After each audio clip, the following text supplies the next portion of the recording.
Assalamualaikum warahmatullahi taala wabarakatuh. Sekali lagi daripada channel Bicara Ambo. Boleh klik dan notification loceng. Saya mau kongsi tiga perkara yang yang agak menjadi naratif kepada netizen yang akhir-akhir ini berkaitan dengan orang kata sudah pasti rentas negeri yang melibatkan terutama kita sudah hampir dengan Aidilfitri. Ramai yang mau balik kampung dan pelbagai komen dan naratif yang kita boleh baca di media sosial. Segala sektor telah dibuka. Kerajaan telah membenarkan hampir ke semua sektor. Tetapi hanya rentas negeri itu masih dikekalkan untuk orang kata memastikan jangkitan itu tidak spread ataupun tidak merebak terlalu meluas, dan rasionalnya kepada keputusan KKM itu ialah kerana 42 kluster rentas negeri telah dikenal pasti, dan sepanjang April sahaja kita boleh lihat bahawasanya 11 kluster rentas negeri sebulan. Untuk bulan April itu sahaja ada 11 kluster rentas negeri dan dia melibatkan 5,800 jangkitan. Bukan kecil punya nombor ataupun angka. Dan saya lihat juga ada grafik yang kononnya membezakan terutama menggunakan gambar kenyataan quotation daripada Datuk Seri Ismail Sabri yang kononnya kata rentas negeri tak dibenarkan tetapi pelancongan dibenarkan. Keputusan kerajaan membenarkan rentas negeri untuk pelancongan ialah kerana ketika itu sektor yang paling terjejas ialah sektor pelancongan. Bila kita kata sektor pelancongan, jangan kita lihat kepada syarikat-syarikat besar, jangan kita lihat kepada toke-toke pemilik kepada syarikat-syarikat besar, tetapi kita perlu lihat kepada dalam sektor pelancongan ini ada hotel, ada pemandu van pelancongan, ada pemandu bas. Dan apabila kita bercakap pasal hotel, ia melibatkan puluhan ribu pekerja.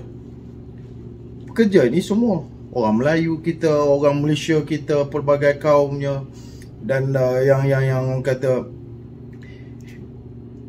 mendapat gaji daripada hasil sektor pelancongan itu. Dan ini orang kata menyebabkan kerajaan membenarkan sektor pelancongan itu, bubble pelancongan itu dibenarkan tetapi dengan SOP yang ketat. Maksudnya bagaimana untuk kita memastikan rentas negeri itu bukan sewenang-wenangnya orang kata dibuat atas dokumen saja. Ia harus menggunakan syarikat pelancongan, ejen pelancongan yang akan menyenaraikan jumlah senarai pelancong itu menggunakan pengangkutan yang khusus dan membuat laporan kepada pihak PDRM segala butiran-butiran booking hotelnya di mana, tentatif lawatan-lawatan itu di mana, dan ia hanya melibatkan negeri-negeri ketika itu, negeri-negeri PKPP kepada negeri PKPP. Tak ada istilah pelancongan daripada PKPP pergi kepada PKPB. Tidak ada istilah itu.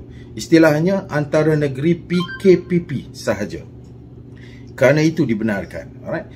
Dan saya berharap kepada semua untuk kita rasional dan tidak lagi orang kata, terutamanya orang kata, saya harus menyatakan untuk kita cukup-cukup lah kita menuding jari, ataupun khususnya saya nak terangkan sekali lagi, Datuk Seri Ismail Sabri ini hanyalah seorang Menteri Kanan yang diberi mandat tanggungjawab untuk menjadi jurucakap. Dan saya rasa ini adalah satu perkara yang baik. Kalau kita nak comparekan sebelum pada ini, pelbagai orang kata macam-macam menteri ni cakap macam ni, menteri ni cakap macam ni, dan ia boleh mengelirukan rakyat kadang-kadang. Tetapi hari ini kerajaan menamakan ataupun memberi tanggungjawab kepada Datuk Seri Ismail Sabri, atau orang panggil Tok Mail ke apa semua sekali, untuk menjadi jurucakap. Dan untuk apa yang dia orang kata sampaikan itu adalah perkara yang sahih. Dan janganlah orang kata disebabkan dia menjadi jurucakap kita orang kata menganggap semua keputusan Tok Mail yang buat. Alright. Dan itu tidak tepat sebab dia hanya menjadi jurucakap dan setiap keputusan daripada kementerian-kementerian berkaitan, agensi-agensi berkaitan itu telah melalui perbincangan sebelum dibincangkan dalam orang kata jawatankuasa teknikal ataupun jawatankuasa induk COVID itu sendiri yang dipengerusikan oleh Perdana Menteri. Dan ia melalui pelbagai orang kata proses semak, imbang dan orang kata mendapatkan pandangan daripada semua pihak, agensi, NGO, dan kadang-kadang dipertimbangkan pandangan daripada netizen khususnya setiap kali PC diutarakan, dan pandangan-pandangan netizen itu diambil kira. Dan bagaimana kita boleh lihat setiap apa keputusan itu ada pro and con. Kita buka bazar Ramadan, ada yang tak setuju, tetapi bila kita memikirkan, kerajaan memikirkan bagaimana untuk mengimbangi antara ekonomi rakyat dan orang kata kesihatan, membenarkan tetapi dalam keadaan SOP. Dan kita boleh lihat ada pasar-pasar Ramadan yang ditutup kerana tidak mematuhi SOP. Ini yang berlaku.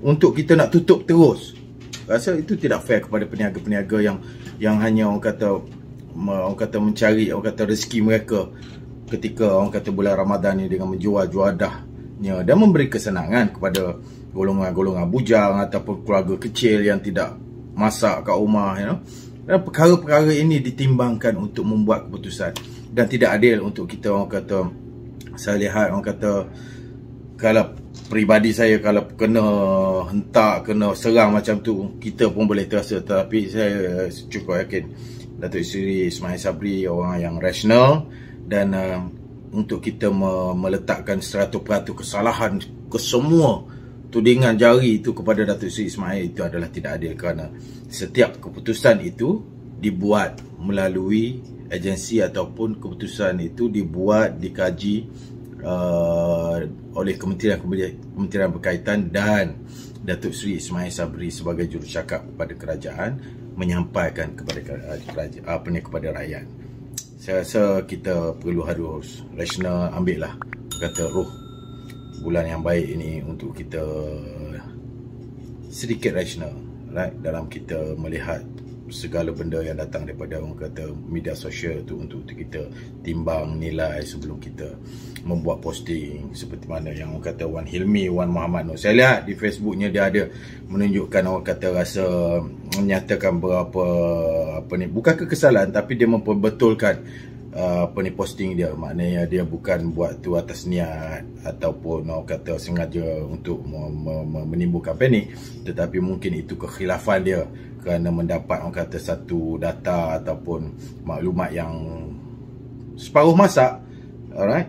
Dan akhirnya kita tahu pesawat yang datang itu adalah pesawat yang membawa kargo, barang, dan bukannya penumpang. Alright, saya mohon sekali lagi untuk kita sama-sama rasional, dan insya-Allah kita boleh orang kata sama-sama kita meredakan, orang kata melandaikan jangkitan COVID ni. InsyaAllah kita boleh beraya nanti kalau betul-betul kes boleh turun, insyaAllah. Assalamualaikum.